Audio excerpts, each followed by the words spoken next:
అక్కడ కేసీఆర్ గారు చూసింది నా కూతురు ఉంది కదా, అయ్యో అన్న ప్రేమ, అనురాగం ఇవన్నీ ఉంటాయి. యాక్చువల్లీ ఏ ఫాదర్‌కైనా డాటర్ అంటే ఆర్ సన్ అంటే కొంత ప్రేమ ఉంటది.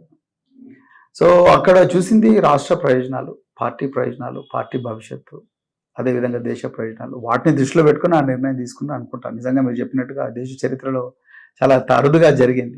అందుకొరకే కేసీఆర్ గారు దేశంలో చాలా విలక్షణీయమైన పొలిటీషియన్‌గా నిలిచిపోతారు. సో, ఈ విషయం చరిత్రలో ఉండిపోతది. కేసీఆర్ వాళ్ళ కూతుర్నే సస్పెండ్ చేస్తుండు అనేది.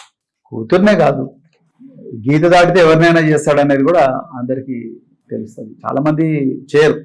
సొంత బిడ్డలంటే ఏదో మేనేజ్ చేసుకుంటారు, పిలిపిస్తారు. కేసీఆర్ గారు అట్లా కాదు. ఒకటి రెండు సార్లు చెప్పి చూస్తారు, వీలు కాకపోతే గెట్అవుట్ అంటారు. సో అంటే ఆయనకు ప్రధానంగా పార్టీ ముఖ్యం, పార్టీ కన్నా ముఖ్యంగా తెలంగాణ ప్రయోజనాలు ముఖ్యం, దేశంలో రైతుల ప్రయోజనాలు ముఖ్యం, విద్యార్థుల ప్రయోజనాలు ముఖ్యం, అణిచివేయబడ్డ వర్గాల ప్రయోజనాలు ముఖ్యం అని అనుకున్నారు. కాబట్టి అందుకోసం వచ్చింది ఈ పార్టీ. తెలంగాణ రాష్ట్ర సమితి అనేది తిరుగుబాటుకు ఒక తిరుగుబాటు బావుటా ఎగరేసిన పార్టీ, ఆంధ్ర పెత్తందారి దోపిడీని